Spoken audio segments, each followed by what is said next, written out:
Welcome to Science Hub. Today, we're exploring a fascinating new discovery that sheds light on why older women often face challenges during pregnancy. Recent research has unveiled a biological mechanism that might explain why the chances of a successful pregnancy decrease as women age. This discovery could pave the way for improved fertility treatments. The focus here is on a critical process known as autophagy, which is essentially the cell's way of cleaning itself by removing damaged proteins and regulating metabolism. However, as we age, autophagy efficiency declines, adversely affecting embryo development.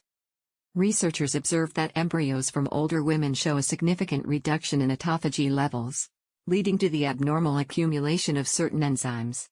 One enzyme, ACOX-1, plays a key role in this process.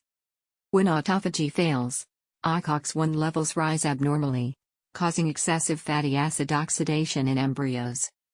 This heightened metabolic activity depletes essential resources like NAD+, a compound crucial for making necessary DNA modifications. Without adequate NAD+, embryos cannot remove old chemical markers from their DNA, hindering a vital genetic process called zygotic genome activation. This failure prevents the embryo from advancing to the crucial blastocyst stage. To address this issue, researchers introduced rapamycin, a compound known to enhance autophagy, into the environment where the embryos grow. The results were promising. The treatment reactivated autophagy, reduced ACOX-1 levels, and improved the rate of blastocyst formation in aged mouse models.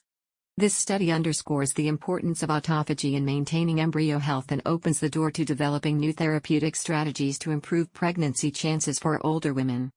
By understanding the biological factors influencing embryo development, we can enhance fertility techniques for better outcomes. Don't forget to subscribe to Science Hub for more intriguing science insights.